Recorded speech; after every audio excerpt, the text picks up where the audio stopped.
एवं अस्माभिः अन्वयः क्रियते। लिखितमपि कौमुद्यां मात्र शब्दस्य प्रत्येकं योगः, किन्तु भवन्तः सर्वे वैयाकरणाः भवन्तः जानन्ति एव अन्वयस्तावत् पदानां परस्परं न भवति।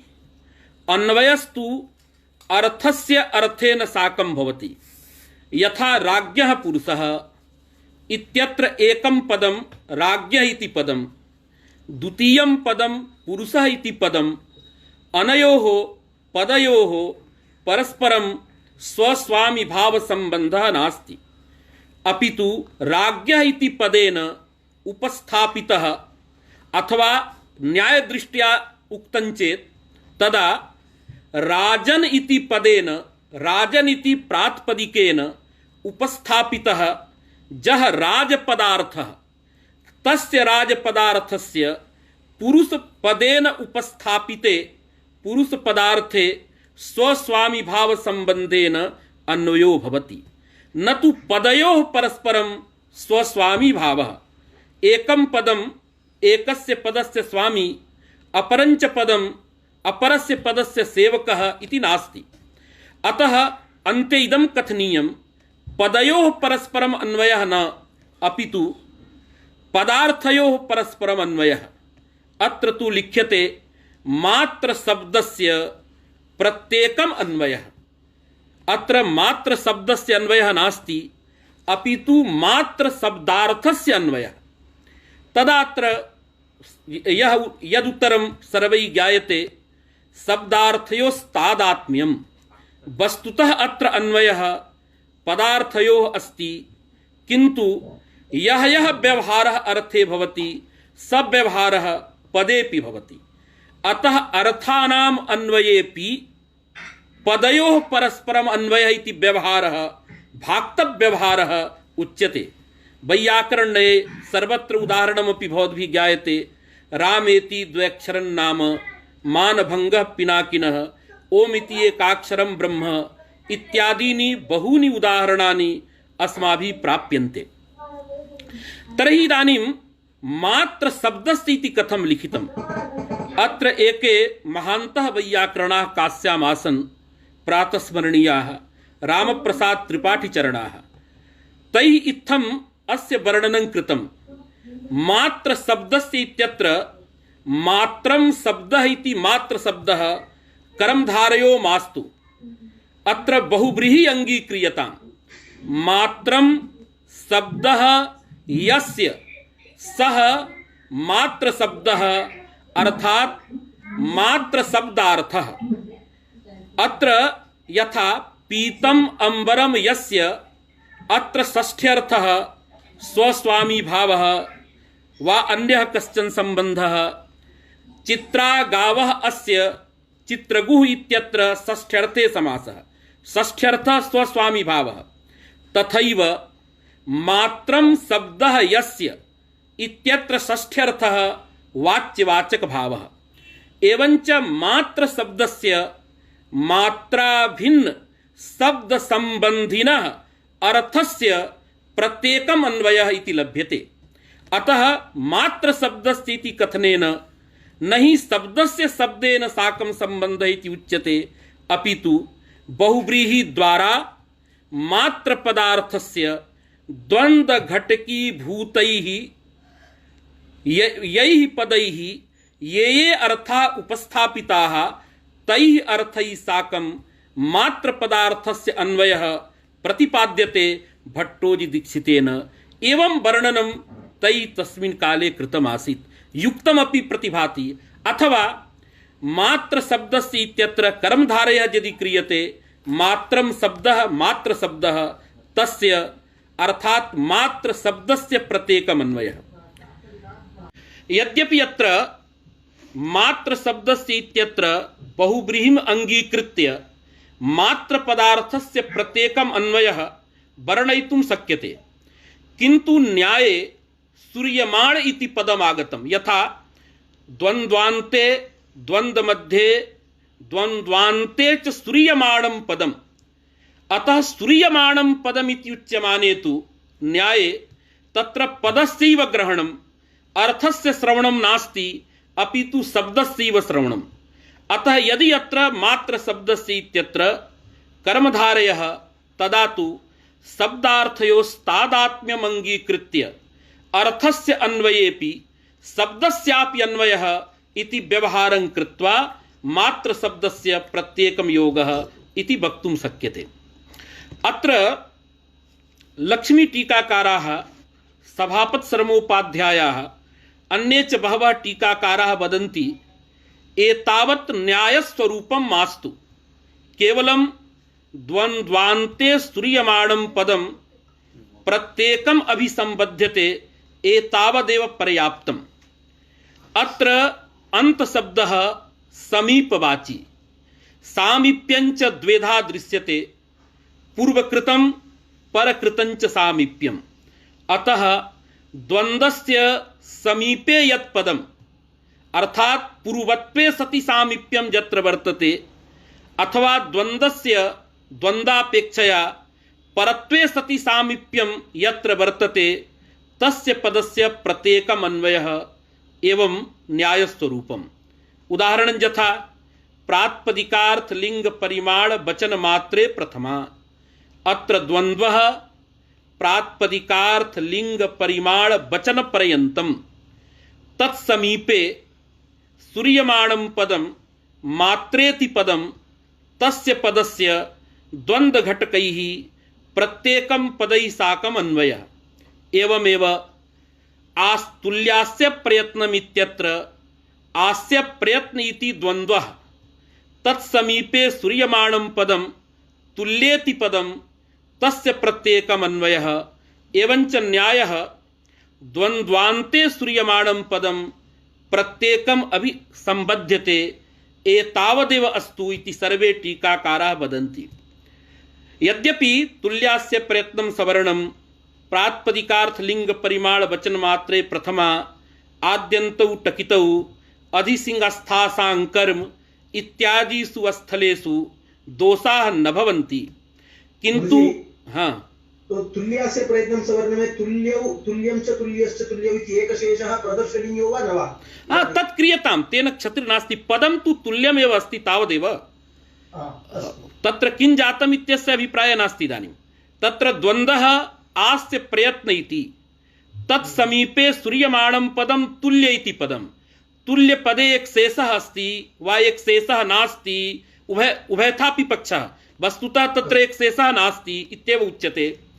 तत्र द्वित्व विशिष्टस्य वाचकः तुल्य शब्दः कथं तुल्यास्य प्रयत्नं सवर्णम् इत्यस्य परिष्कारे सर्वमुक्तमस्ति शास्त्रार्थ रत्नावल्यां। वस्तुतः एक शेषं विनैव तत्र तुल्य शब्दः प्रवर्तते इति उक्तम्।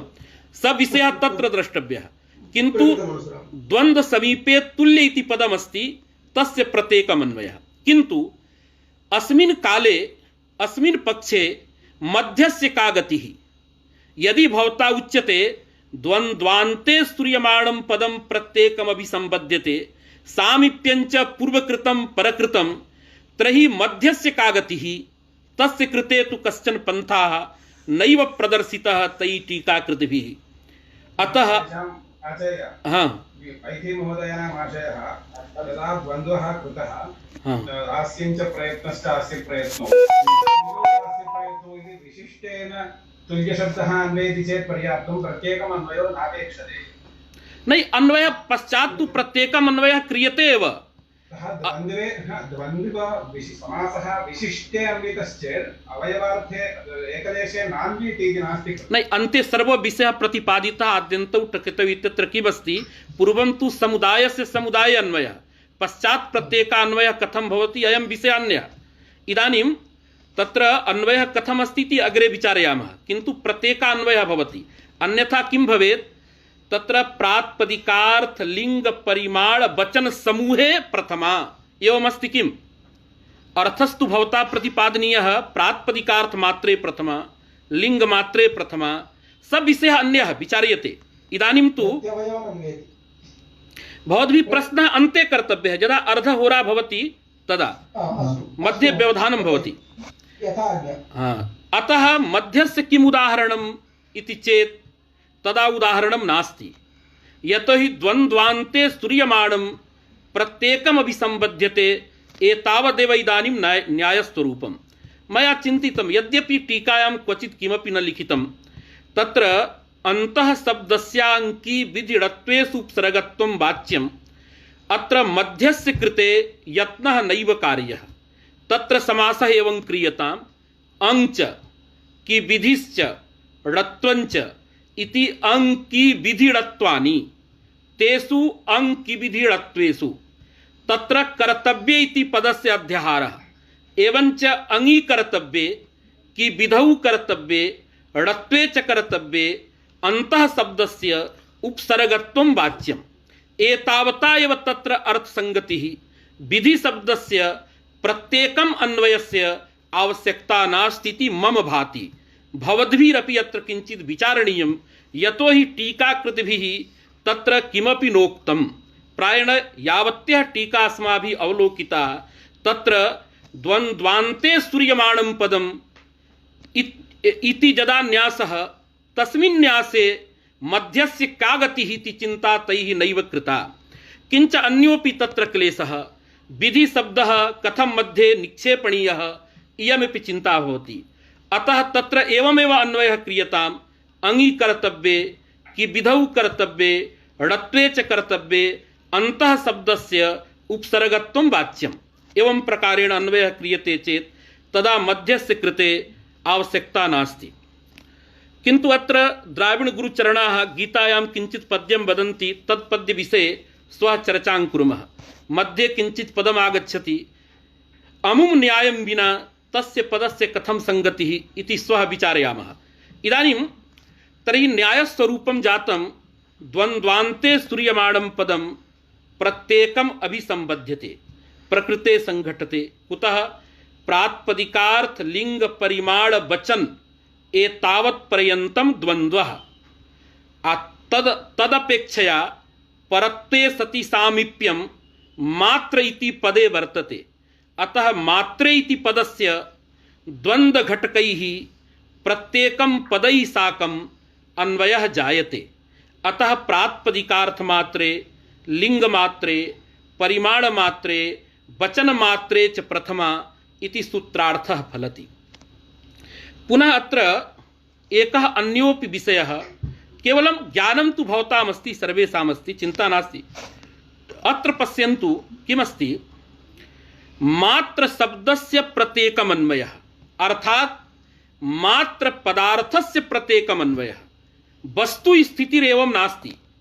वस्तुतः द्वन्द्वघटकानि यावन्ति पदानि, तेषां पदानां ये अर्थाः सन्ति, तेषाम् अर्थानां मात्र पदार्थे अन्वयः भवति, न तु मात्र पदार्थस्य एषु अन्वयः। यद्यपि राज्ञः पुरुषः इत्यत्र पृच्छामः कस्य पदार्थस्य कुत्र अन्वयः, तदा अस्माभिः उच्यते राजपदार्थस्य पुरुषपदार्थे अन्वयः। तदवत् तत्रापि प्रातिपदिकार्थपदार्थस्य लिंगपदार्थस्य परिमाणपदार्थस्य वचनपदार्थस्य च मात्र पदार्थैकदेशे भेदे अन्वयः भवति। आहत्य इदानीं किं वक्तव्यं? मात्र पदार्थस्य अत्र अन्वयो नास्ति, एतेषां मात्र पदार्थे अन्वयः।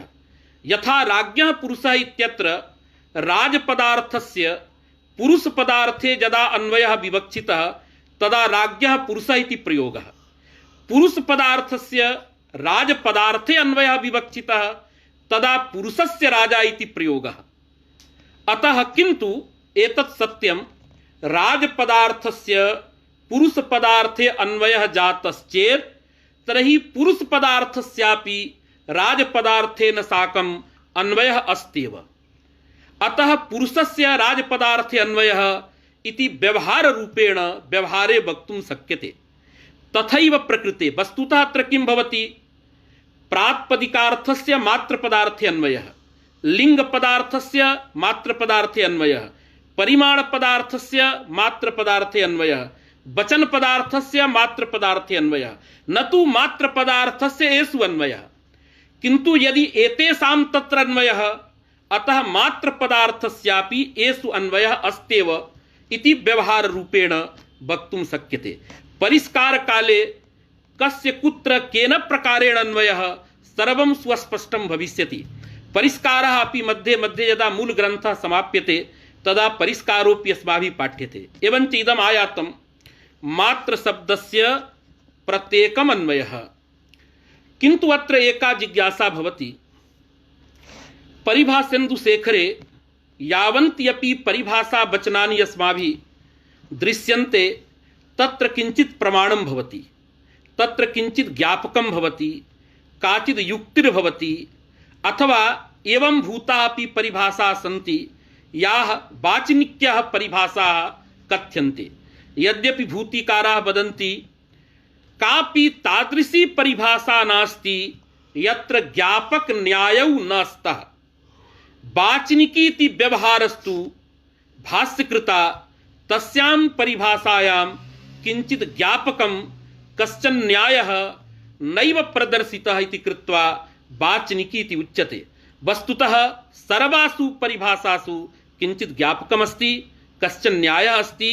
अतः तौ न अस्त इति न, भाष्यकृता नैव उपन्यस्तौ एतावन्मात्रेण सा परिभाषा वाचनिकी इति उच्यते। परिभाषेन्दुशेखरस्य भूमिकायां सर्वादौ एव तत्र भूतिकारेण इदं वचनं प्रोक्तं, तद्वचनं ततः भवद्भिः द्रष्टव्यम्। अतः इयं जिज्ञासा भवति, द्वन्द्वादौ द्वन्द्वमध्ये द्वन्द्वान्ते च श्रूयमाणं पदं प्रत्येकमभिसंबध्यते अस्मिन् न्याये किं ज्ञापकं का युक्तिः। यतो हि निर्मूलमिदं वचनं चेत् तर्हि इदं वचनं कथम् आश्रयितुं शक्यते अस्माभिः। तदा कौमुदी कल्पलतिकायां प्रायेण तत्र लक्ष्मी टीका कृता दीनबन्धु झा महोदयेन कौमुदी मूलार्थ विद्योतिन्याम् अयं विषयः प्रतिपादितः। द्वन्द्वान्ते श्रूयमाणं पदं प्रत्येकमभिसंबध्यते अयं न्यायः सह विवक्षा मूलकः। यतो हि द्वन्द्वः तत्रैव प्रवर्तते यत्र सह विवक्षा भवति। सह विवक्षानां मिलितानां पदार्थानाम् एकत्र अन्वयः। यदि एकत्र अन्वयः नास्ति तदा द्वन्द्वः नैव प्रवर्तते, सह विवक्षा न भवति। सह विवक्षाभावे द्वन्द्वस्य प्रवृत्तिर्न भवति। अतः प्रातिपदिकार्थ लिंग परिमाण वचनानि इत्यत्र द्वन्द्वः क्रियते, तदर्थम् आवश्यकमस्ति सह विवक्षा। सह विवक्षा तदा एव जायते यदा द्वन्द्व घटकी भूत पदार्थानाम् एकत्र अन्वयः। अतएव तन्मूलकोऽयं न्यायः द्वन्द्वान्ते श्रूयमाणं पदं प्रत्येकम् अभिसंबध्यते। अतः अयं न्यायः निर्मूलः नास्ति, अयं न्यायः सहविवक्षा मूलकः इति सर्वत्र टीकायां प्रतिपादितं वर्तते। एवञ्च इदानीं किं जातं, प्रातिपदिकार्थमात्रे लिङ्गमात्रे परिमाणमात्रे वचनमात्रे च प्रथमा चत्वारः अंशाः अत्र जाताः वर्तन्ते। तदेव सिद्धान्तकौमुद्यां लिखितं मात्र शब्दस्य प्रत्येकं योगः। अत्र प्रौढमनोरमायामपि प्रतीकं दत्तं मात्र शब्दस्य इति। अत्र भैरवमिश्रेण एकः विषयः उपस्थापितः, स विषयः भवद्भिः सर्वैर्विद्वद्भिरपि पर्यालोचनीयः। मात्र शब्दस्य इति उक्तं। मात्र शब्दस्य इति कथने शब्द शब्दस्य उपादानं कृतं। मात्र इत्यस्य प्रत्येकं योगः इति नोक्तं, मात्र शब्दस्य इति उक्तम्। अत्र शब्द शब्दस्य उपादानं किमर्थं तदा वक्ति भैरवमिश्रः। अत्र शब्द शब्दस्य उपादानेन अत्र मात्रच प्रत्ययस्य ग्रहणं नास्ति, मात्र इति शब्दस्य ग्रहणम् इति बोधनाय शब्द शब्दस्य उपादानम्। अतः शब्द शब्दोपादानेन अत्र सूत्रे मात्रचिति प्रत्ययः न गृह्यते, अपितु मात्रचिति शब्दः। अतः तस्य शब्दस्य प्रत्येकं योगः इति अर्थः जायते। किन्तु अयं विषयः भवद्भिः विचार्य अत्र प्रश्नः कर्तव्यः। शब्द शब्दोपादानेनापि प्रत्ययस्य कथं व्यावृत्तिः शब्दत्वं तावत् सामान्यधर्मः शब्दत्वं यथा प्रातिपदिके तिष्ठति तथा प्रत्ययेपि तिष्ठति अतः शब्दोपादानेन प्रत्ययस्य व्यावृत्तिः प्रातिपदिकस्य ग्रहणम् इति टीकाकारः प्रतिपादयति। कः आशयः इति भवान् अपि पश्यतु अहमपि वदामि। इदानीं सर्वविवरणं क्रियते चेत् तदा तत्रैव वयं तिष्ठामः। अतः भवतां कृते अयं प्रश्नः दीयते, एतस्य प्रश्नस्य स्वसमाधानं सर्वे वदन्तु, अहमपि वदामि।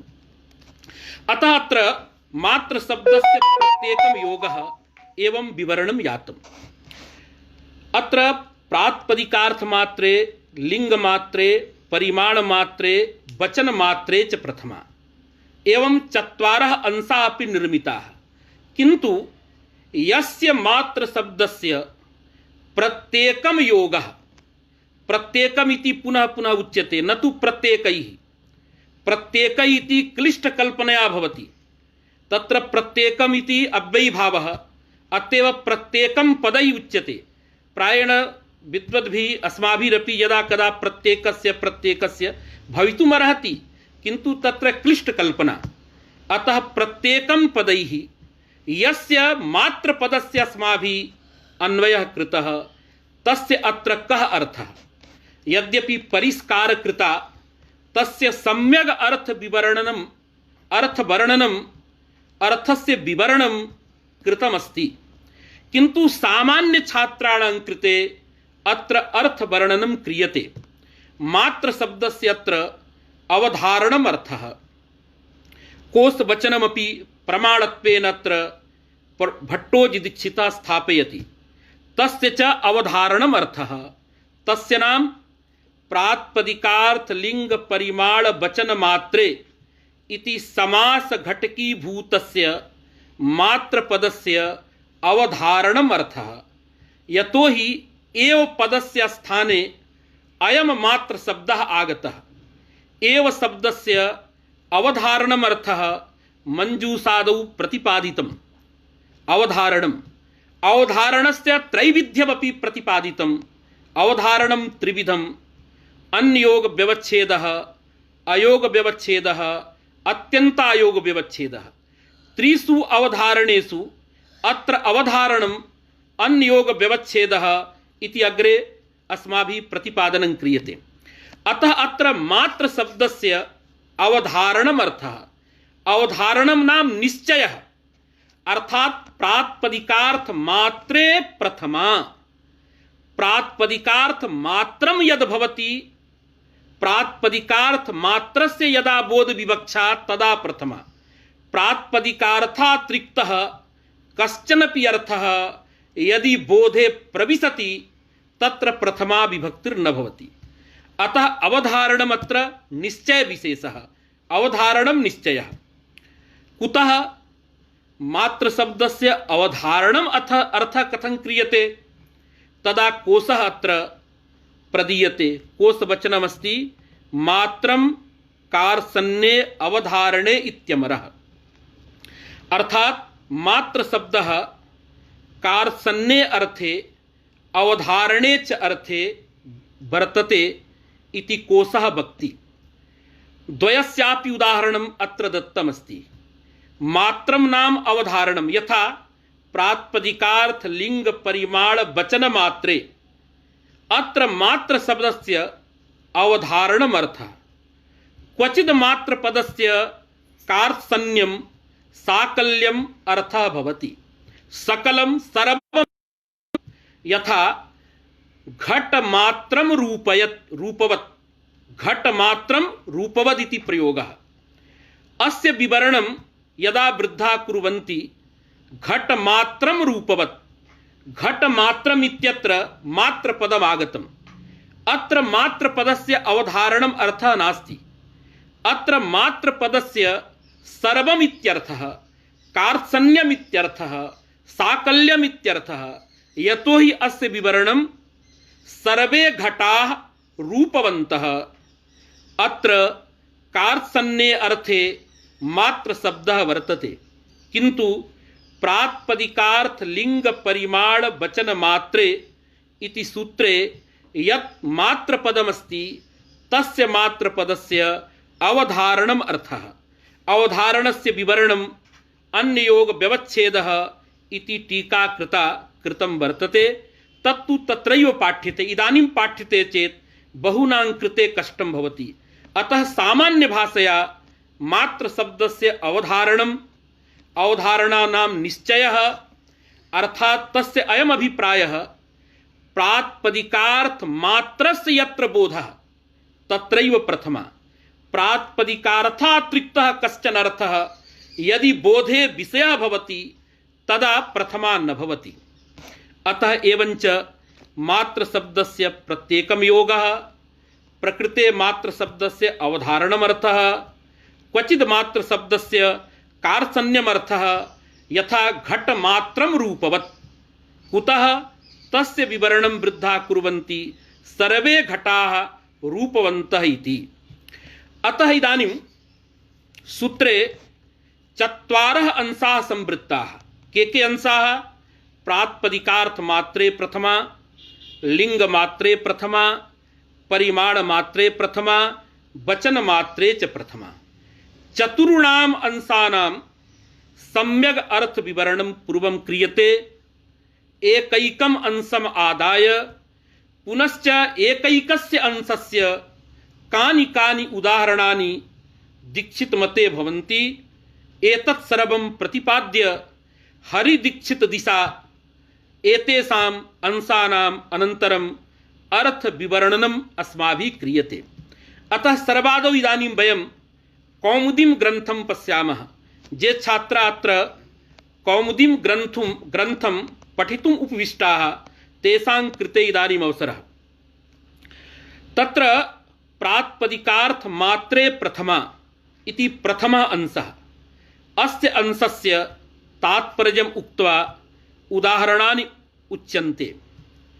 सर्वादौ इयं जिज्ञासा भवति, भवता उच्यते प्रातिपदिकार्थ मात्रे प्रथमा अर्थात राम इति प्रातिपदिकम, घट इति प्रातिपदिकम, श्री इति प्रातिपदिकम, एभ्यः प्रातिपदिकेभ्यः प्रातिपदिकार्थ मात्रे प्रथमा वक्तव्या।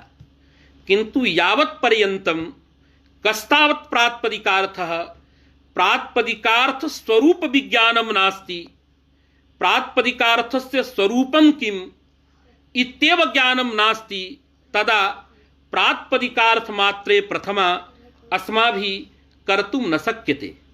अतः अत्र सूत्रे प्रातिपदिकार्थ शब्देन कः अर्थः ग्राह्यः इति निश्चयः पूर्वम् आवश्यकः। तदर्थं भट्टोजी दीक्षितः वदति अत्र प्रातिपदिकार्थः नियतोपस्थितिकः अर्थात एतत् सूत्र घटकीभूतेन प्रातिपदिकार्थ शब्देन नियतोपस्थितिकः अर्थः अस्माभिः गृह्यते। भवद्भिः अत्र ध्यानं दातव्यम्। प्रातिपदिकार्थ शब्देन नियतोपस्थितिकः अर्थः ग्राह्यः इति न वदामि। यत्र कुत्रापि प्रातिपदिकार्थ शब्दः आयाति तत्र प्रातिपदिकार्थ शब्देन नियतोपस्थितिकः अर्थः ग्राह्यः इति न, अपितु प्रातिपदिकार्थ लिंग परिमाण वचन मात्रे प्रथमा इति सूत्रे घटकतया प्रविष्टं प्रयुक्तं यत् प्रातिपदिकार्थ इति पदं तेन पदेन अत्र सूत्रे नियतोपस्थितिकार्थः ग्राह्यः। अन्यत्र क्वचित् सामान्येन प्रातिपदिकार्थः भवता निरूप्यते, तत्र नियतोपस्थितिकार्थः ग्राह्यः इति न, अपितु प्रथमार्थ बोधके प्रातिपदिकार्थ लिंग परिमाण वचन मात्रे प्रथमा इति सूत्रे प्रातिपदिकार्थ शब्देन कः ग्राह्यः इदानीं जिज्ञासा। तदा भट्टोजी दीक्षितः वदति अत्र प्रातिपदिकार्थ शब्देन नियतोपस्थितिकार्थः गृह्यते। प्रातिपदिकार्थ शब्देन नियतोपस्थितिकः अर्थः गृह्यते इति दीक्षितेन प्रोक्तं। तत्र जिज्ञासा भवति, भो प्रातिपदिकार्थ शब्देन कथम अत्र सूत्रे नियतोपस्थितिकः अर्थः गृह्यते। तां जिज्ञासां शमयितुम् इदानीम् अहम् इदानीं प्रयत्नं करोमि। किमस्ति, प्रातिपदिकार्थ शब्दस्य व्युत्पत्तिः गतदिने अस्माभिः प्रतिपादिता। प्रातिपदिकस्य अर्थः प्रातिपदिकार्थः। तत्र प्रातिपदिकस्य अर्थः अत्र न्यायदृष्ट्या त्रीणि पदानि सन्ति। प्रातिपदिकार्थः, प्रातिपदिकार्थ इति एकं पदं, ङस् इति द्वितीयं पदं, अर्थ इति तृतीयं पदं। तत्र अर्थ शब्दः अभिधेयपरः। अभिधेयः नाम तत्र अभिधा विषयः, शक्ति विषयः, षष्ठ्यर्थः वृत्तित्वम्। प्रातिपदिकार्थ पदार्थस्य अत्र प्रातिपदिक पदस्य प्रातिपदिकस्य अर्थः इत्यत्र त्रीणि पदानि, प्रातिपदिकमिति, ङस् इति, अर्थ इति। तत्र अर्थ शब्दस्य अभिधेयः अर्थः। अभिधेयः नाम अभिधा विषयः, शक्ति विषयः। ङस् प्रत्ययस्य वृत्तित्वम् अर्थः। प्रातिपदिक शब्दस्य रामादि शब्दस्वरूपम् इति भवता ज्ञायतेव। इदानीं प्रातिपदिकस्य निरूपितत्व संबंधेन षष्ठ्यर्थ वृत्तितायाम् अन्वयः। षष्ठ्यर्थ वृत्तितायाः स्वरूप संबंधेन अर्थ पदार्थैक देशे अभिधायां शक्तौ अन्वयः। एवंच प्रातिपदिकार्थ शब्द व्युत्पत्त्या अयम् अर्थः लभ्यते। प्रातिपदिकनिष्ठ शक्ति विषयः अर्थः प्रातिपदिकार्थः। अर्थात प्रातिपदिक निरूपित वृत्तिता विशिष्टा या अभिधा, तस्याः अभिधायाः यः विषयः अर्थः सर्वोऽपि अर्थः प्रातिपदिकार्थः। सामान्य भाषया इदं वक्तुं शक्यते, प्रातिपदिके काचित् शक्तिः तिष्ठति। यथा घट इति प्रातिपदिकम्। अस्मिन् घट प्रातिपदिके एका शक्तिः वर्तते। तस्याः शक्तेः विषयः ये अर्थाः सन्ति ते सर्वेऽपि अर्थाः प्रातिपदिकार्थपदेन ग्राह्याः। व्युत्पत्त्या इदं लभ्यते। तत्र जिज्ञासा भवति, प्रातिपदिकनिष्ठ शक्ति विषयीभूताः अर्थाः के इति जिज्ञासायाम् उच्यते। एका कारिकापि व्याकरण संप्रदाये अत्यन्तं प्रसिद्धा अस्माभिः श्रूयते। स्वार्थो द्रव्यञ्च लिङ्गञ्च संख्याकारकमेव च अमी पंचैव नामार्थाः त्रयः केषाञ्चिदग्रिमाः। इयं कारिका कुत्र ग्रन्थे वर्तते, संदर्भः क्वापि नैव प्राप्यते, किन्तु प्रायेण सर्वासु प्रसिद्धासु टीकासु प्रातिपदिकार्थ निरूपणावसरे इयं कारिका सर्वैः टीकाकृतभिः समुपस्थाप्यते। अस्तु, यत्र कुत्रापि इयं कारिका भवेत्, इयं कारिका अत्र उपयोगाय भवति। अनया कारिकया पंच अर्थाः प्रातिपदिकस्य प्रतिपादिताः सन्ति। ते च अर्थाः स्वार्थः। स्वार्थः नाम क्वचित् जातिः इति उक्तम्। वस्तुतः स्वार्थपदेन न केवलं जातिः, अथवा यत्र जातिः इति उच्यते तत्र न केवलं जातिः ग्राह्या, अपितु शब्दस्य प्रवृत्तिनिमित्तं। प्रवृत्तिनिमित्तम् अत्र स्वार्थपदेन उच्यते। यथा घट शब्दस्य प्रवृत्तिनिमित्तं घटत्वं, पट शब्दस्य प्रवृत्तिनिमित्तं पटत्वं, पाचक शब्दस्य प्रवृत्तिनिमित्तं पाकक्रिया पाचकत्वम्।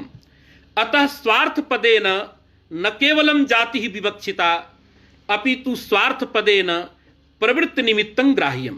तच्च प्रवृत्तिनिमित्तं क्वचित् जातिः, क्वचित् अखण्डोपाधिः, क्वचित् क्रिया, क्वचित् गुणः, क्वचित् सम्बन्धः, क्वचित् इच्छा एव। अयं विषयः महाभाष्यस्य द्वितीये आहनिके तत्र कैयटे तत्र उद्योते निरूपितः वर्तते। ततः एव अवगन्तव्यं। प्रकृते स्वार्थपदेन शब्दस्य प्रवृत्तिनिमित्तं, पुनः द्रव्यं, द्रव्यं नाम व्यक्तिः, लिंगम स्त्रीत्वं, पुंस्त्वं, नपुंसकत्वं, संख्या एकत्वं, द्वित्वं, बहुत्वं, त्रित्वं, कारकं तत्र कर्ता, कर्म, करणं, संप्रदानम् इत्यादीनि कारकाणि। अतः इमे पंच अर्थाः प्रातिपदिकार्थ शब्द व्युत्पत्त्या लभ्यन्ते।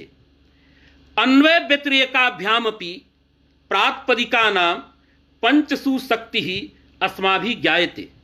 यथा दधि इत्युच्यमाने दधि आनय दधि अस्ति अत्र विभक्तिर्नास्ति, तथापि दधि द्रव्यं दधित्वं जातिः नपुंसकत्वं एकत्वं कर्तृत्वं इमे पंच अर्थाः दधि शब्दोच्चारणानन्तरं प्रतीयन्ते। अतः प्रातिपदिकस्य पंच अर्थाः अन्वय व्यतिरेकाभ्यामपि ज्ञायन्ते। तर्हि प्रातिपदिकार्थ शब्देन अत्र पंचकं प्रातिपदिकार्थ इति पक्षः अंगीक्रियते। तदा सूत्रे लिंगग्रहणं वचनग्रहणं च व्यर्थं भवति। कुतः? प्रातिपदिकार्थ मात्रे प्रथमा इत्युच्यमाने प्रातिपदिकार्थे जातेरपि ग्रहणं व्यक्तेरपि ग्रहणं तथैव लिंगस्यापि ग्रहणं तथैव संख्यायाः अपि ग्रहणं भवति। यथा ब्राह्मणान् भोज इति कथनानन्तरं मिश्रान् भोज इति कथनस्य आवश्यकता नास्ति। ब्राह्मणे एव सर्वे मिश्रादयः विशेषाः अन्तर्भूताः भवन्ति, अतः पृथक् कथनस्य आवश्यकता न भवति। तथैव प्रातिपदिकार्थे यदि लिंगस्यापि ग्रहणं संख्यायाः अपि ग्रहणं तर्हि पृथक् लिंगग्रहणं वचनग्रहणं व्यर्थं भवति। पश्यत्वपि प्रकृतसूत्रे प्रातिपदिकार्थ जाति व्यक्ति लिंग एवं पाणिनिना नोक्तम्। पृथक्तया जाते ग्रहणं नास्ति व्यक्तेः ग्रहणं नास्ति। कुतः? प्रातिपदिकार्थ मात्रे प्रथमा इत्युच्यमाने प्रातिपदिकार्थेव जातेः व्यक्तेश्च ग्रहणमस्ति। अतएव अत्र सूत्रे प्रातिपदिकार्थमित्युक्त्वा पुनः जाति व्यक्ति इति पदं नैव निक्षिपति सूत्रे भगवान् पाणिनिः। यतो हि प्रातिपदिकार्थेव जाति व्यक्त्योर अंतर्भावः। तर्हि प्रातिपदिकार्थ शब्देन पंचानाम् अर्थानां ग्रहणं यदा भवति तदा लिंगस्यापि प्रातिपदिकार्थेनैव ग्रहणं संख्यायाः अपि प्रातिपदिकार्थेनैव ग्रहणम्। अतः पार्थक्येन लिंगग्रहणं वचनग्रहणम् इदानीं व्यर्थं भवति। अत्र एकं विषयं वदामि। सर्वत्र टीकासु इदमेव प्रायेण लिख्यते लिंगग्रहणं व्यर्थं। यदि पंचकं प्रातिपदिकार्थः आश्रियते अत्र त्रिकं प्रातिपदिकार्थः चतुष्कं प्रातिपदिकार्थः पंचकं वा प्रातिपदिकार्थः त्रिषु पक्षेषु लिंगग्रहणस्य वैयर्थ्यमस्ति। किन्तु चतुष्कं प्रातिपदिकार्थः पंचकं वा प्रातिपदिकार्थः इति गृह्यते तदा लिंगग्रहणस्य यथा वैयर्थ्यं तथैव वचनग्रहणस्यापि वैयर्थ्यं। किन्तु वचनग्रहणस्य वैयर्थ्यं प्रायेण टीकायां न प्रतिपाद्यते। किं कारणं? वस्तुतः वचनग्रहणं तु व्यर्थं, किन्तु वचनग्रहणं व्यर्थं सत् अन्यत् किञ्चित् बोधयति। इह उक्तार्थानाम् अप्रयोगः इति न्यायस्य अनित्यत्वम्। अतएव एतस्मिन् संदर्भे प्रायेण वचनग्रहणस्य चर्चा न क्रियते। अतः इदं तु सत्यं प्रातिपदिकार्थ शब्देन त्रिकं चतुष्कं पंचकं वा प्रातिपदिकार्थः यदा गृह्यते तदा सूत्रे लिंगग्रहणं व्यर्थं भवति। अतः लिंगग्रहण सामर्थ्यात् लिंगग्रहण सार्थक्याय काचित् कल्पना कर्तव्या। का सा कल्पना? तदा उच्यते भट्टोजी दीक्षितेन प्रातिपदिकार्थ शब्देन नियतोपस्थितिकः प्रातिपदिकार्थः ग्राह्यः। अर्थात सूत्रे लिंगग्रहण सामर्थ्यात् योग बलेन यस्तावत् अर्थः लभ्यते तादृशः प्रातिपदिकार्थः नैव गृह्यते, अपि तु कश्चन पारिभाषिकः प्रातिपदिकार्थः ग्राह्यः, विशेषः प्रातिपदिकार्थः ग्राह्यः। सच प्रातिपदिकार्थः कः इति जिज्ञासायाम् आह भट्टोजी दीक्षितः नियतोपस्थितिकः प्रातिपदिकार्थः। अर्थात प्रातिपदिकार्थ लिंग परिमाण वचन मात्रे प्रथमा इति सूत्र घटकेन प्रातिपदिकार्थ शब्देन प्रातिपदिकस्य अर्थः प्रातिपदिकार्थः इति व्युत्पत्त्या यस्तावत् सामान्यार्थः पंचकं प्रातिपदिकार्थः इति लब्धः तस्य अत्र ग्रहणं नास्ति, अपि तु अत्र विशेषः प्रातिपदिकार्थः। सच विशेषः प्रातिपदिकार्थः कः, तस्य किं स्वरूपं, तदा उच्यते नियतोपस्थितिकः प्रातिपदिकार्थः। अत्र एका भ्रान्तिः छात्रेषु जायते। अहं भ्रान्तिमेव मन्ये। काश्यां यदा अहं छात्रम् आसं तस्मिन् काले वयं सर्वत्र पृच्छामः, भो ज्ञापकं तदेव वरं यस्य स्वांसे चारितार्थ्यं वचन सिद्धिः फलम् अन्यत्र। तत्र तृतीयम् अपेक्षितं भवति ज्ञापके। यथा बाह उठ इति सूत्रे उठ ग्रहणं ज्ञापकमस्ति। असिद्धं बहिरंगे असिद्धम् अंतरंगे बहिरंगम इति परिभाषायाः। एवमेव बहुत्र ज्ञापकानि सन्ति। यैस्तावत् ज्ञापकैः तानि तानि वचनानि ज्ञाप्यन्ते। यथा साधक तमम करणम्, अत्र तमप ग्रहणं व्यर्थं सद् ज्ञापकम्। अस्मिन् कारकाधिकारे शब्द सामर्थ्य गम्यः प्रकर्षो नाश्रियते इदं वचनं तस्य स्वांसे चारितार्थ्यं फलं गंगायां घोषः। अतः प्रकृते छात्राः किं वदन्ति, प्रातिपदिकार्थ लिंग परिमाण वचन मात्रे प्रथमा इति सूत्रे लिंग ग्रहणं व्यर्थं सद् ज्ञापयति। किं ज्ञापयति, अत्र सूत्रे नियतोपस्थितिकः अर्थः प्रातिपदिकार्थ इति गृह्यते। इदं वचनम्, अतः तस्य फलं किम्, एतत् सर्वं वक्तव्यं। वस्तुतः अहं तथा न पश्यामि। अत्र किमस्ति, प्रातिपदिकार्थ शब्दस्य लक्षणा अस्ति सामान्यार्थ बोधकं यत् प्रातिपदिकार्थ पदं तत् प्रातिपदिकार्थ पदं स्वीयं सामान्यम अर्थं विहाय नियतोपस्थितिकार्थे इदानीं लाक्षणिकम्। अर्थात् प्रातिपदिकार्थ शब्दः विशेषम अर्थं बोधयितुं यदा प्रवृत्तं तदा लक्षणया एव प्रवर्तते। तत्र लक्षणायां तात्पर्यग्राहकं किंचिद अपेक्षते। तत्तात्पर्यग्राहकं लिंगग्रहणम्।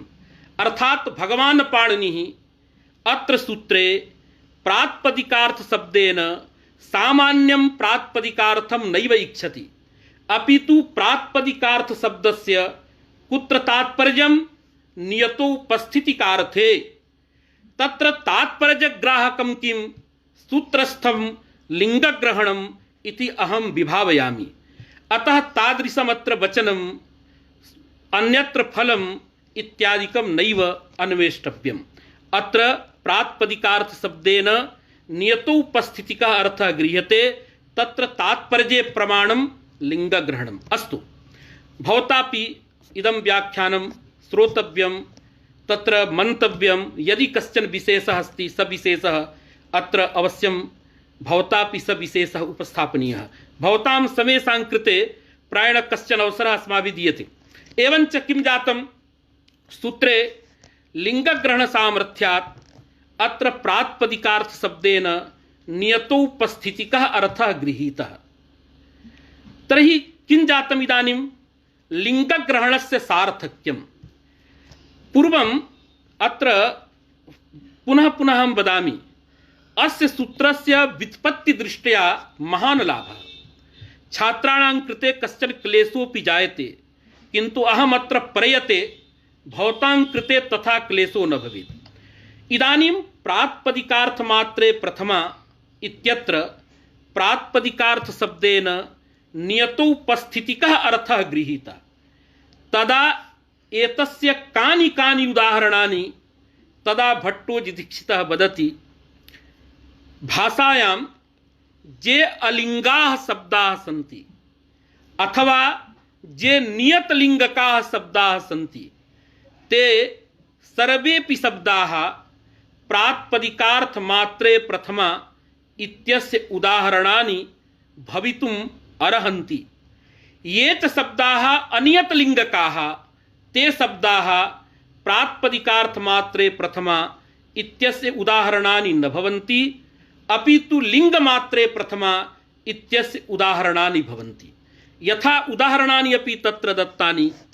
अलिङ्गाः शब्दाः अव्ययशब्दाः, यथा उच्चैः निच्चैः, अर्थात् उच्चैः निच्चैः इति अलिङ्गशब्दाः भवन्ति। मूलशब्दः उच्चैः निच्चैः इति। एवमेव कृष्ण, श्री, ज्ञान इत्यादयः नियतलिङ्गकाः शब्दाः प्रातिपदिकार्थमात्रे प्रथमा इत्यस्य उदाहरणानि। ये तावत् अनियतलिङ्गकाः तटः, तटी, तटं ते सर्वेपि शब्दाः इदानीं लिङ्गमात्रे प्रथमा इत्यस्य उदाहरणानि भवन्ति दीक्षितमते। कथं भवन्ति? एतन्निर्णयाय अस्माभिः नियतोपस्थितिकार्थः अवगन्तव्यः। इदानीं यथा मघवा इत्यस्य टीका बिडौजा तद्वत् जातं। प्रातिपदिकार्थशब्दश्रवणेन कश्चन झटिति अर्थः उपुध्यते, किन्तु नियतोपस्थितिकार्थः कः इदानीम् अस्माभिः निरूपणीयं। तदा अत्र समासः अस्ति नियता उपस्थितिः यस्य अर्थस्य सः अर्थः नियतोपस्थितिकः। नियत श्रूयते? हाँ, नियता उपस्थितिः यस्य सः नियतोपस्थितिकः। अत्र पदद्वयं वर्तते। नियता इति पदम्, उपस्थिति इति पदम्, उभयोः पदयोः अत्र बहुव्रीहि समासः। तत्र नियत शब्दः, नियता इति शब्दः यतो यत्र विशेष्य भूता उपस्थितिः वर्तते, अतएव नियता इति स्त्रीलिङ्गे प्रयोगः। नियता इत्यस्य व्यापिका निश्चिता इत्यर्थः, व्यापिका इत्यर्थः। उपस्थिति ज्ञानं कीदृशं ज्ञानम् इति अग्रे वर्ण्यते। अत्र उपस्थिति शब्देन शाब्दबोधरूपः अर्थः विवक्षितः इति परिष्कारे विवेचनं भवति। इदानीं तु उपस्थितिर्नाम ज्ञानं। यद्यपि न्यायशास्त्रे उपस्थिति शब्देन पदार्थस्मरणं गृहीतं, किन्तु अत्र पंक्तौ उपस्थिति शब्दस्य पदार्थस्मरणं नास्ति अर्थः, अपि तु पदार्थोपस्थितेः अनन्तरं यस्तावत् बोधः उत्पद्यते सैव बोधः अत्र उपस्थिति पदेन गृह्यते, किन्तु स विषयः इदानीं न निरूप्यते। छात्राणां कृते क्लेशः भवति। यदा परिष्कारः वर्ण्यते तस्मिन् काले वयं वर्णयामः। इदानीम् उपस्थिति शब्दस्य ज्ञानम् अर्थः इति उच्यते। उपस्थितिस्तावत् ज्ञानं। नियता इति शब्दस्य व्यापिका। यस्य इत्यत्र पदद्वयं, ङस् इति षष्ठी, यत् इति सर्वनाम पदम्। यत् पदेन अर्थः विवक्षितः, षष्ठ्यर्थः सम्बन्धः। एवञ्च नियता उपस्थितिर्यस्य इति विग्रहवाक्यम्, अनियतोपस्थितिकः इति समासस्वरूपम्। विग्रहवाक्यात् कः अर्थः, समासेन च कः अर्थः उपुध्यते इति इदानीम् अवगन्तव्यम्। विग्रहेण एवं प्रतीयते यदर्थ संबंधी उपस्थितिः व्यापिका, सः नियतोपस्थितिकः। अवगतम्? यस्य अर्थस्य उपस्थितिः व्यापिका भवति, यस्य अर्थस्य उपस्थितिः ज्ञानं व्यापकं भवति, स अर्थः नियतोपस्थितिकः। यथा राम इति पदमस्ति। राम पदश्रवणानन्तरं श्रोतुः आत्मनि तत्र रामस्य, रामत्वस्य, पुंस्त्वस्य एतेषां त्रयाणाम् उपस्थितिः ज्ञानं नियमेन जायते। यत्र यत्र राम इति प्रातिपदिकम् अस्माभिः श्रूयते तत्र तत्र नियमेन रामस्य, रामत्वस्य, पुंस्त्वस्य एतत् तृतीयस्य उपस्थितिः ज्ञानं नियमेन भवति। अतः राम प्रातिपदिकापेक्षया राम, रामत्व, पुंस्त्व पुंस्त्वानां या उपस्थितिः यज्ज्ञानं तज्ज्ञानं व्यापकम्। अतः इमे त्रयः अर्थाः राम प्रातिपदिकस्य नियतोपस्थितिकार्थाः। अतः इदानीं किम् आयातं? राम प्रातिपदिकस्य द्वेधा अर्थाः सन्ति। केचन अर्थाः नियतोपस्थितिकाः, केचन च अर्थाः अनियतोपस्थितिकाः। यथा राम प्रातिपदिकस्यैव कारकमपि अर्थः, कर्ता कर्म करणं संप्रदान अपादानम् इमानि कारकाणि अपि राम प्रातिपदिकस्यैव अर्थाः सन्ति। किन्तु रामः अस्ति यदा उच्यते तदा रामः, रामत्वं, पुंस्त्वम् एतत्त्रयं प्रतीयते। किन्तु रामम् आनय इति उच्यमाने रामः प्रतीयते, रामत्वं प्रतीयते, पुंस्त्वं प्रतीयते, किन्तु कर्मापि अर्थः प्रतीयते। तथैव रामेण इति उच्यमाने रामः प्रतीयते, रामत्वं प्रतीयते, पुंस्त्वं प्रतीयते, किन्तु इदानीं कर्मरूपः अर्थः नैव प्रतीयते, कर्तृरूपः अर्थः प्रतीयते। अतः कर्मादयः अर्थाः राम प्रातिपदिकस्य सन्ति, किन्तु ते अर्थाः अनियतोपस्थितिकाः। तेषां कर्मादीनां राम प्रातिपदिकेन सर्वत्र ज्ञानं न भवति, क्वचित् ज्ञानं भवति, क्वचित् ज्ञानं न भवति। अतः राम प्रातिपदिकस्य राम प्रातिपदिकनिष्ठ शक्ति विषयत्वेपि कर्मादयः अर्थाः एतत् सूत्र घटक प्रातिपदिकार्थ शब्देन नैव गृह्यन्ते, अपितु राम प्रातिपदिकेन सर्वत्र प्रतीयमानाः ये अर्थाः, बोध विषयाः ये अर्थाः भवन्ति, रामः, रामत्वं, पुंस्त्वम् एतत् तृतीयं नियतोपस्थितिकम्। इमे त्रयः अर्थाः राम प्रातिपदिकस्य नियतोपस्थितिकार्थाः।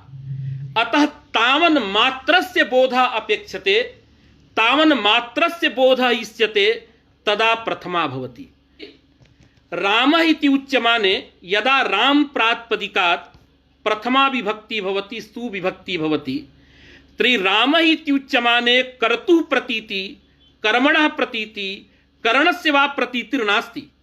रामः इति उच्यमाने केवलं रामः, रामत्वं, पुंस्त्वं प्रतीयते। यदि तत्र कर्तुः प्रतीति कर्तृत्वेन अस्ति तदा तु तृतीया विभक्तिर्जायते, तत्र प्रथमा विभक्तिर्न भवति। तत्र रामः कर्ता इति प्रतीयते, किन्तु सा प्रतीतिः आर्थिकी। यतोहि रामः गच्छति इत्यत्र तिङर्थः कर्ता, तेन कर्त्रा साकम् अभेदेन राम पदार्थस्य अन्वयः भवति, अतएव तत्र कर्तृत्वं तत्र प्रतीयते। वस्तुतः प्रथमया तत्र कर्तुः प्रतीतिर्नास्ति। यत्र केवलं प्रातिपदिकार्थ मात्रस्य बोधः अपेक्षते, कर्त्रादि अर्थानां विवक्षा नास्ति, तत्रैव प्रथमा। यत्र च कर्तुः प्रतीतिः इष्यते कर्तृत्वेन, कर्मणः वा प्रतीति, तत्र प्रथमा विभक्तिर्न भवति। एवञ्च राम प्रातिपदिकस्य रामः, रामत्वं, पुंस्त्वम् एतत् तृतीयं नियतोपस्थितिकम्। एकः अर्थः यद्यपि नियतोपस्थितिकः नास्ति, संख्यारूपः अर्थः। रामः इति उच्यमाने रामस्य प्रतीति, रामत्वस्य प्रतीति, पुंस्त्वस्य प्रतीति तु व्यापिका, किन्तु एकत्वस्य उपस्थितिः ज्ञानं व्यापकं नास्ति। किन्तु तथापि प्रथमा जायते। कथं? स्वयमेव अग्रे उच्यते। यतोहि प्रातिपदिकार्थ इति सूत्रस्य द्वैक्योर्द्विवचनैकवचने संख्या विधिना साकम् एकवाक्यता जायते। अतः संख्यायाः आधिक्येपि प्रथमा प्रवर्तते इति व्याख्याकाराः वदन्ति। किन्तु तदवत् कर्मादीनां यत्र आधिक्यं तत्र प्रथमा न भवति। कर्मणः नियतोपस्थितिकत्वाभावात्, कर्तुः नियतोपस्थितिकत्वाभावात्, संप्रदानस्य नियतोपस्थितिकत्वाभावात्। अतः नियतोपस्थितिका इत्यस्य अर्थः भवति यस्य अर्थस्य उपस्थितिः, प्रतीतिः, बोधः, नियता, व्यापिका। अत्र अयं विषयः न विस्मर्तव्यः। अत्र व्यापकत्वम् अर्थे न व्यापकत्वम् उपस्थितौ, अर्थात यदर्थ विषयिणी उपस्थिति व्यापकः व्यापिका स अर्थः नियतो उपस्थितिकः।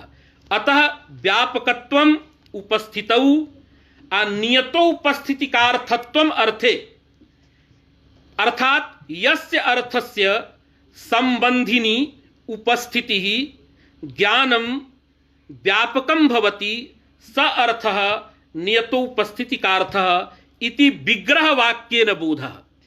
नियतो उपस्थितिका इति समासेन तु प्राचाम्यते बोधवैलक्षण्यम्।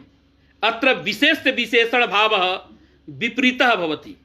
समासवाक्याद् बोधस्तु व्यापका भिन्न उपस्थिति विषयः अर्थः नियतो उपस्थितिकः, अर्थात व्यापिका या उपस्थितिः तद विषयीभूतः अर्थः नियतो उपस्थितिकः। अतः विशेष विशेषण भावस्य वैपरीत्यं प्राचाम्यते भवति बहुव्रीहि स्थले। अयमपि विषयः शेखरे तत्र महता समारंभेण प्रपञ्चितः।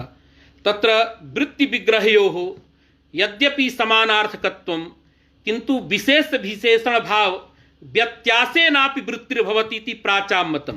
तन्मतानुसारेण इदानीम् अस्माभिः उक्तं।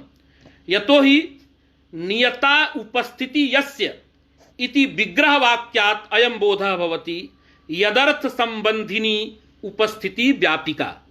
नियतो उपस्थितिकः इति समासपदेन तु व्यापको उपस्थिति विषयः अर्थः नियतो उपस्थितिकार्थ इति बोधः भवति। एवञ्च पश्यतु इदानीं नियतलिङ्गकाः ये ये शब्दाः सन्ति, कृष्णः, श्री, ज्ञान, राम इत्यादीनि यावन्ति अपि नियतलिङ्गकानि प्रातिपदिकानि भवन्ति, तेषु सर्वेषु नियतलिङ्गकेषु शब्देषु प्रवृत्तिनिमित्तं तदाश्रयः अथ च लिङ्गम्, अर्थात जाति, व्यक्ति, लिंगम एतेषां त्रयाणाम् अर्थानां नियमेन भानं भवति। अतः लिंगस्यापि नियतो उपस्थितिकत्वात् प्रातिपदिकार्थमात्रे लिंगस्यापि तत्र अन्तर्भावः कुत्र नियतलिङ्गकेषु स्थलेषु। अतः तत्र प्रातिपदिकार्थमात्रे प्रथमा इत्यंशेनैव प्रथमा जायते। यत्र लिंगमेव नास्ति यथा उच्चैः निच्चैः, अत्र उच्चैस्थिति यत् प्रातिपदिकं तेन प्रातिपदिकेन उच्चैः पदार्थः उच्चैस्त्वञ्च द्वयं भासते। यद्यपि संबंधोऽपि भासते, तत्र उच्चैः उच्चैस्त्वयोः संबंधः प्रतीयते, किन्तु संबंधः तु नान्तरीयकः, सः आगच्छत्येव। यथा राम इति उच्यमाने रामस्य प्रतीति, रामत्वस्य प्रतीति, तयोः सम्बन्धस्यापि प्रतीतिर्भवति। भवतु नाम स तु नान्तरीयकः सम्बन्धः तु आगच्छत्येव, अतः तद्बोधेऽपि प्रथमा जायते। अतः अत्र उच्चै इति कथ्यमाने उच्चैः उच्चैस्त्वं द्वयस्य प्रतीतिः, द्वयमपि नियतो उपस्थितिकं, तत्र अतिरिक्तः कश्चन अर्थः नास्ति, सर्वत्र द्वयस्य बोधः। अतः तन्मात्रबोधाय प्रातिपदिकार्थमात्रे प्रथमा इत्यंशेन तत्र प्रथमा विभक्तिर्जायते। एवञ्च उच्चैः निच्चैः अलिङ्गाः शब्दाः प्रातिपदिकार्थमात्रे प्रथमा इत्यस्य उदाहरणानि भवन्ति। नियतलिङ्गकाः ये शब्दाः सन्ति, कृष्णः, श्रीः, ज्ञानम्, अत्र लिङ्गस्यापि नियतो उपस्थितिकत्वात् तत्र जातिः, व्यक्ति, लिङ्गं त्रयः अर्थाः नियतो उपस्थितिकाः, तावन्मात्रस्य बोधः इष्यते। अतः तन्मात्रबोधाय अत्रापि प्रथमा जायते। किन्तु अनियतलिङ्गकाः तटादयः ये शब्दाः सन्ति, यथा तटः, तटी, तटं, तत्र तट प्रातिपदिक श्रवणानन्तरं सर्वत्र तटस्य तटत्वस्य च नियमेन प्रतीतिः बोधः भवति, किन्तु स्त्रीत्वस्य, पुंस्त्वस्य, नपुंसकत्वस्य वा त्रयाणां सर्वत्र प्रतीतिर्न जायते।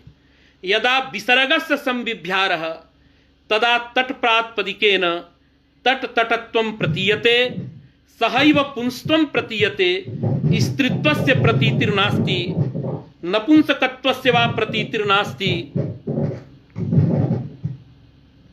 नपुंसकत्वस्य वा प्रतीतिर्नास्ति। एवमेव तटीति यदा उच्यते निसंविभ्यारः तदापि तटस्य तटत्वस्य च प्रतीतिः, किन्तु अथ च स्त्रीत्वस्य प्रतीतिः, किन्तु पुंस्त्वस्य नपुंसकत्वस्य प्रतीतिर्नास्ति। तटमिति उच्यमाने यदा अम इत्यस्य संविभ्यारः तदा नपुंसकत्वस्य प्रतीतिः, स्त्रीत्व पुंस्त्वयोर प्रतीतिर्नास्ति।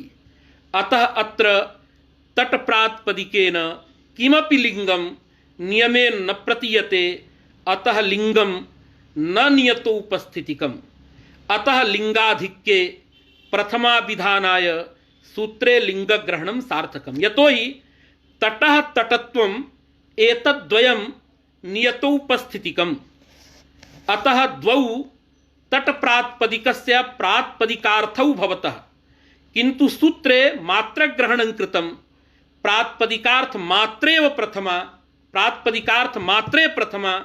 अत्र प्रातिपदिकार्थापेक्षया लिंगम अधिकम्, अतः लिंगाधिक्ये प्रथमा विधानाय सूत्रे लिंगग्रहणं सार्थकम् इति दीक्षितः वदति।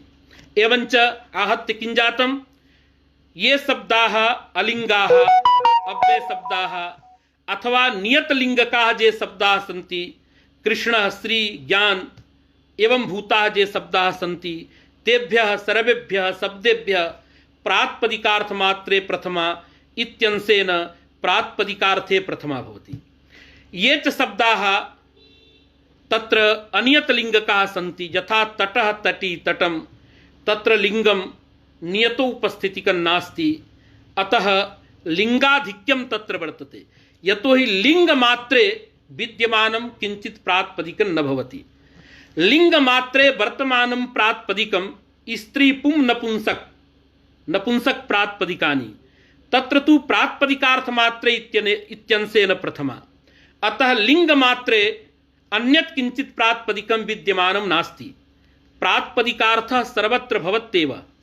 अतः लिंगमात्रे इत्यत्र मात्रपदेन प्रातिपदिकार्थेतरस्य व्यावृत्तिः न तु प्रातिपदिकार्थस्य व्यावृत्तिः। अतः लिंगमात्रे इत्यस्य अर्थः भवति प्रातिपदिकार्थापेक्षया यत्र लिंगमात्रम् अधिकं भासते ततः अपि प्रथमा। यथा तटः तटी तटं, तटः इत्यत्र प्रातिपदिकार्थः अर्थात नियतो उपस्थितिकार्थः तटः तटत्वम् एतद्द्वयम्। तदतिरिक्तं वर्तते लिंगम पुंस्त्वम्। अतः लिंगमात्रस्य आधिक्यं वर्तते। लिंगमात्राधिक्येपि तट शब्दात् प्रातिपदिकार्थमात्रे प्रथमा, लिंगमात्रे प्रथमा इत्यंशेन प्रथमा जायते। एवमेव तटम् इत्यत्र तट प्रातिपदिकस्य प्रातिपदिकार्थः तटः तटत्वं, तदधिकमस्ति किं नपुंसकत्वम्। अतः प्रातिपदिकार्थापेक्षया, प्रातिपदिकार्थापेक्षयानां नियतोपस्थितिकार्थौ यौ अर्थौ तट तटत्व रूपौ तदपेक्षया अधिकं वर्तते नपुंसकत्वम्। अतः लिंगाधिक्येपि लिंगमात्रे प्रथमा इत्यंशेन प्रथमा भवति। तथैव तटी इत्यत्रापि तट तटत्वं द्वयं नियतो उपस्थितिकं, तदधिकमस्ति तत्र लिंगम्, अतः लिंगाधिक्येपि प्रथमा भवति। किन्तु अयं विषयः भवता अग्रेपि न विस्मर्तव्यः।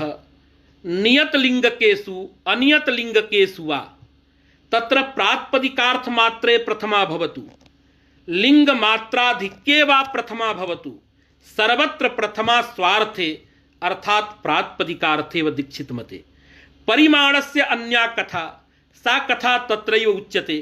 किन्तु प्रातिपदिकार्थमात्रे यत्र प्रथमा क्रियताम् अथवा यत्र लिंगाधिक्ये प्रथमा क्रियते, उभयत्रापि प्रथमा स्वार्थेव भवति। अयं विषयः न विस्मर्तव्यः, यतोहि अमुं विषयमधिकृत्य परिमाणमात्रे प्रथमा इत्यत्र महती चर्चा क्रियते। अतः इदानीं सामान्येन कौमुदी ग्रन्थस्य अभिप्रायः वर्णितः।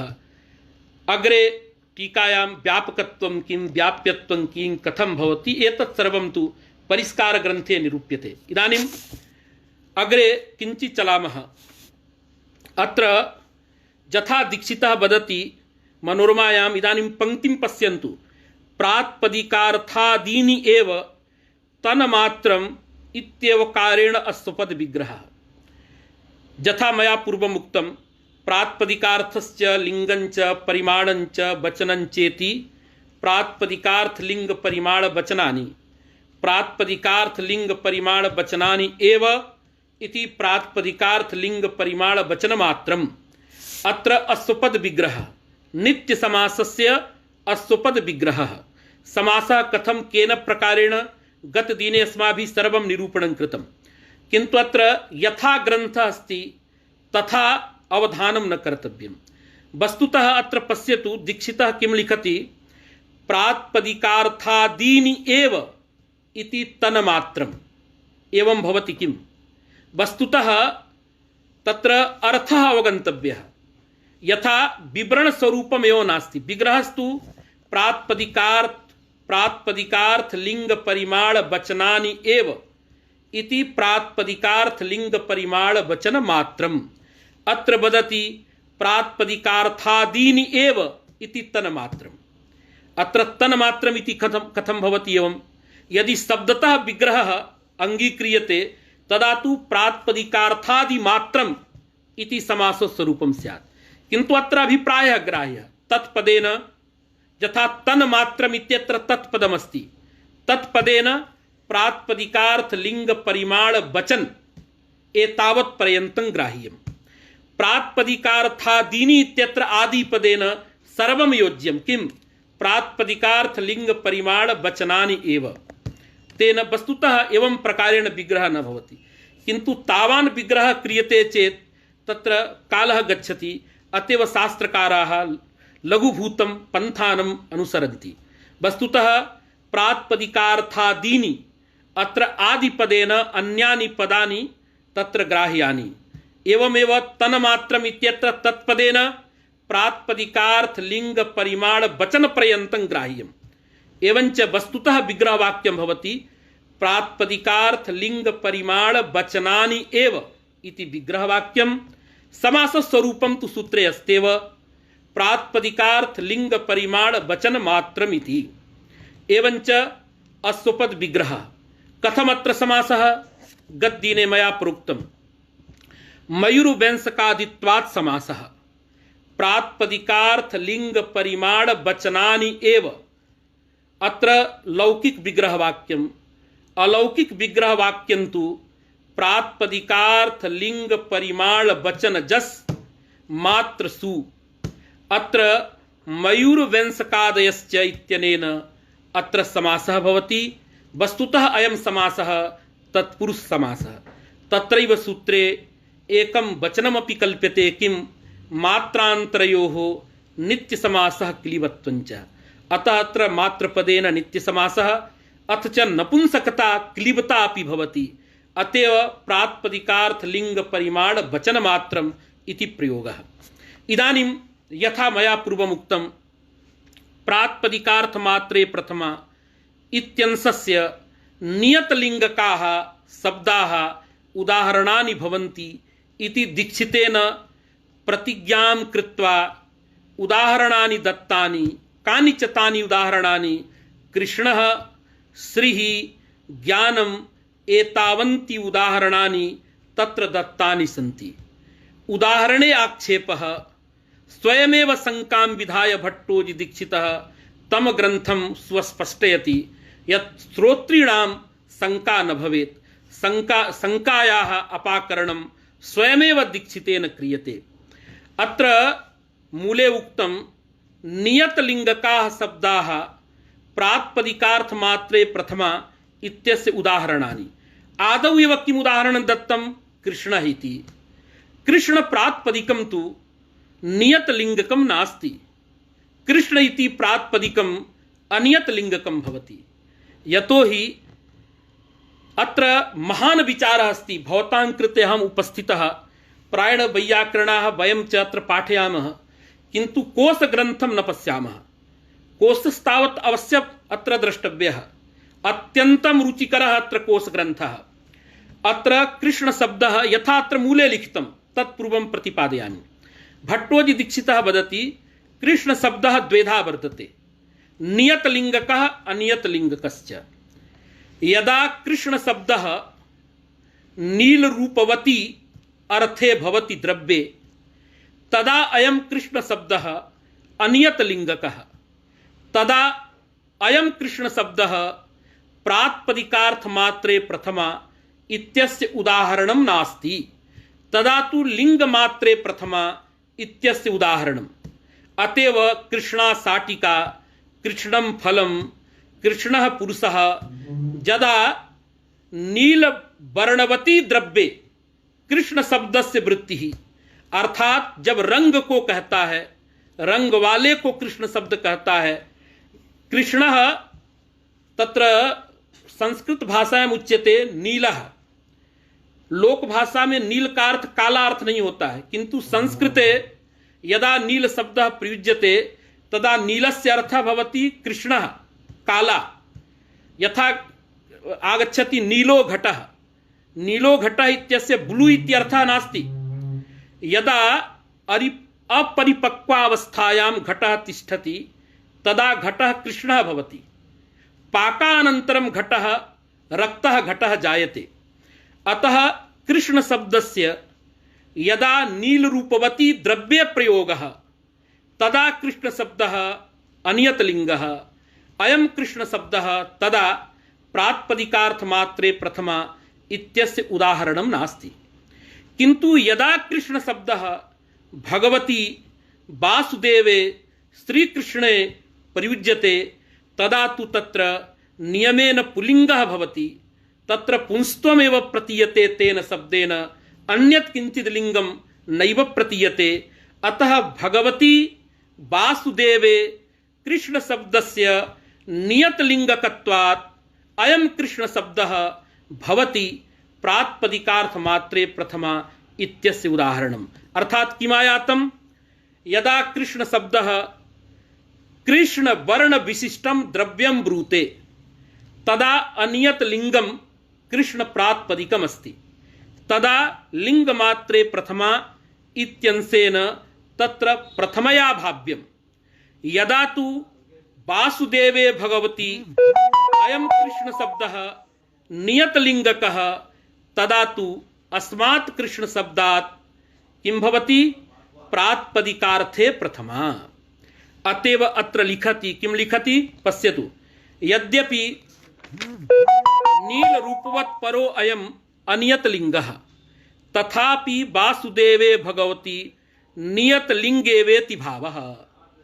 अर्थात किमस्ति, यद्यपि नीलरूपवत् परः अयम् अनियतलिङ्गः, अयं नाम अयं कृष्ण शब्दः नीलरूपवत् परः, अस्य विवरणं किमस्ति, नीलं रूपं यत् तत् नीलरूपं, नीलञ्च यद् रूपं तत् नीलरूपम्। आ नीलरूपम् अस्य अस्तीति नीलरूपवत् द्रव्यम्। आ नीलरूपवतः परः बोधकः नीलरूपवत् परः।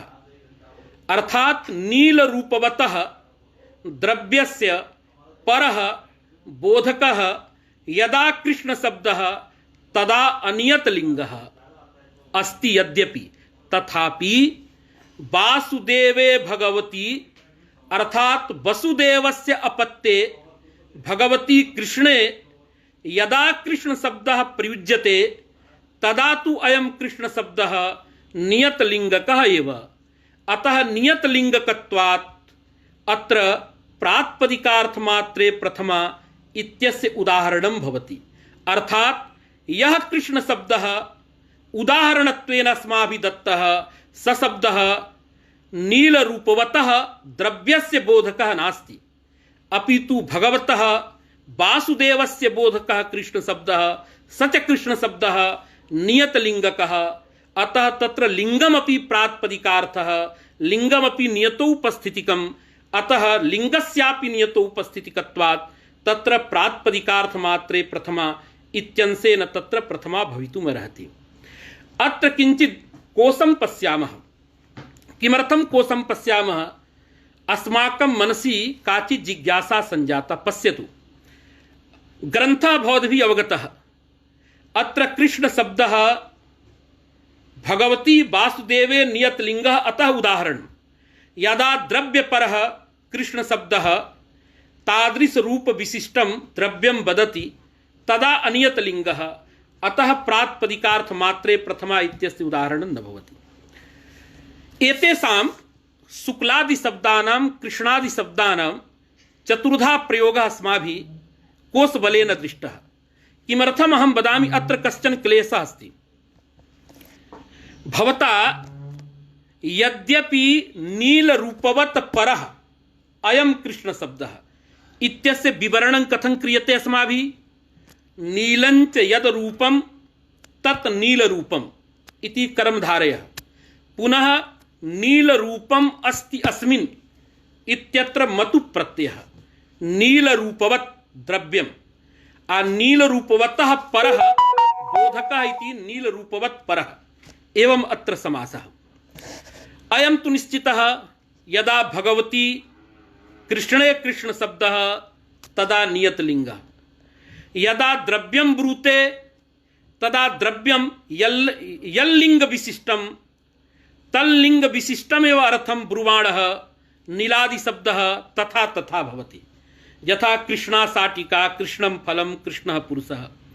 किंतु यदा गुणमात्रमेव ब्रूते तदा तु नित्यपुलिंगः।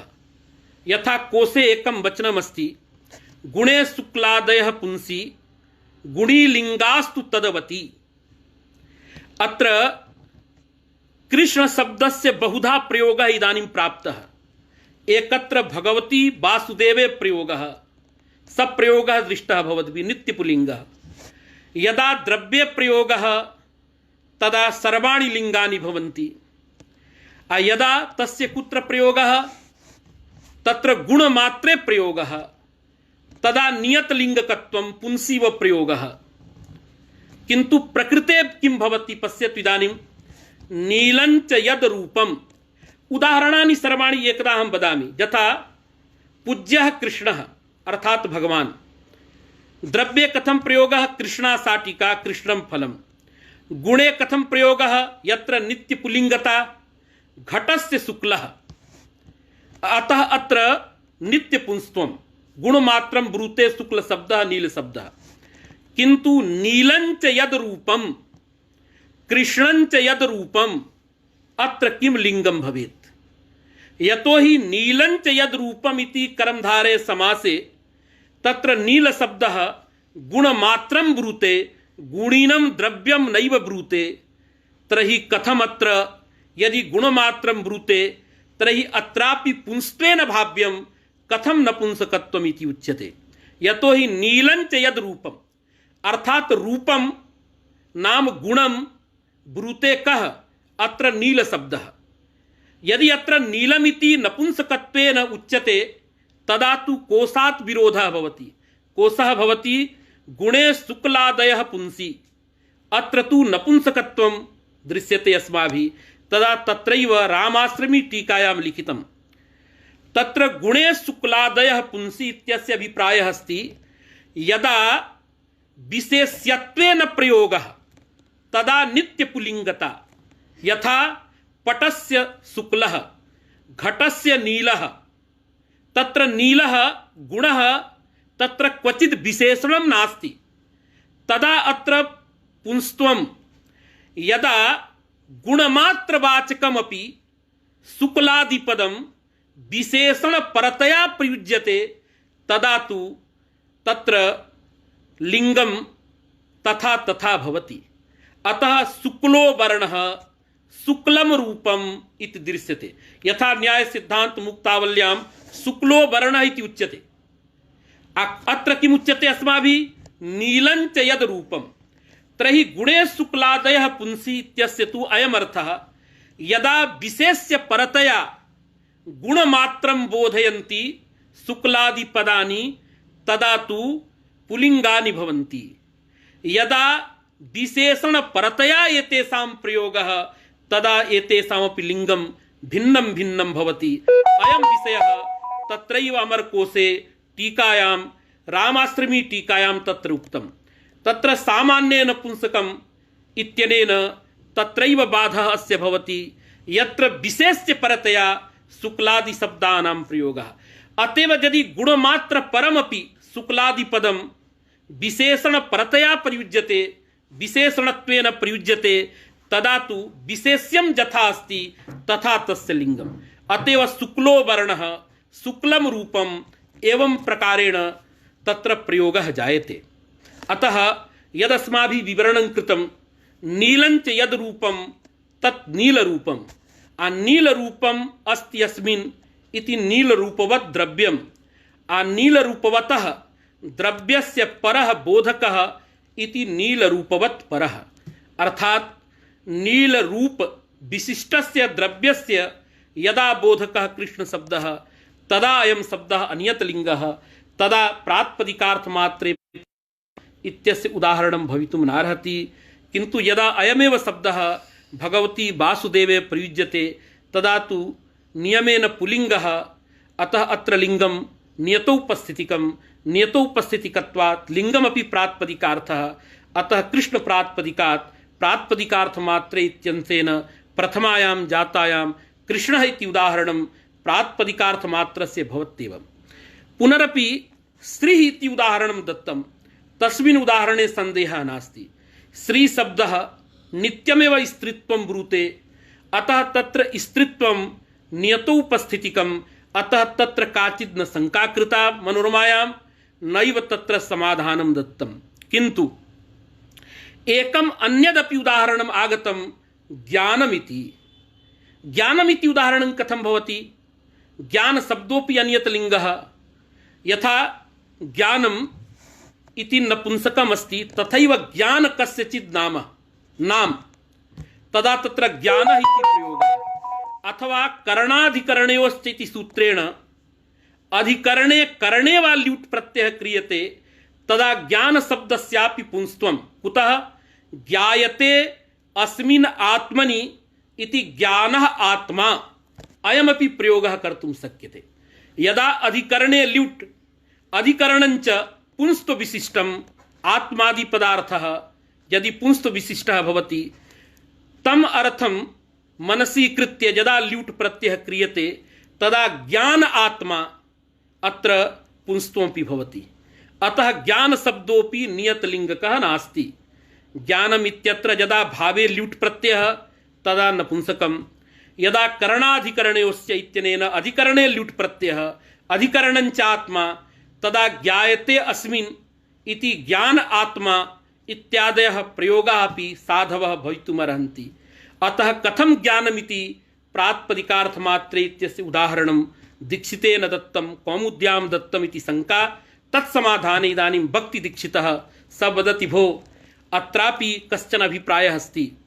तत्र एकं सूत्रमस्ति ल्यूट् च, तस्मिन् सूत्रे नपुंसके भावे अक्तः इति सूत्रात् नपुंसके भावे इति अनुवर्तते। एवञ्च नपुंसके भावे ल्यूड् भवति इत्यर्थः। यदा भावे ल्यूट् प्रत्ययः तदा नित्यं तत्र नपुंसकत्वरूपं लिङ्गमेव वदति। अतः ज्ञानशब्दः भावल्युडन्तः, अतः अयं नियतलिङ्गकः, अत्र नपुंसकत्वमेव नियमेन वदति। अतएव भावल्युडन्तः ज्ञानशब्दः अस्माभिः उदाहरणत्वेन कौमुद्यां प्रदत्तः। अतः अत्र प्रातिपदिकार्थमात्रे प्रथमा इत्यस्य ज्ञानमिति उदाहरणं सम्यगेव। यदि भवता करणाधिकरणयोश्च इत्यादि सूत्रैः तत्र करणे अधिकरणे वा ल्यूट् प्रत्ययः क्रियते, तदा तु लिङ्गमात्रे प्रथमा इत्यंशेन तत्र प्रथमा वक्तव्या।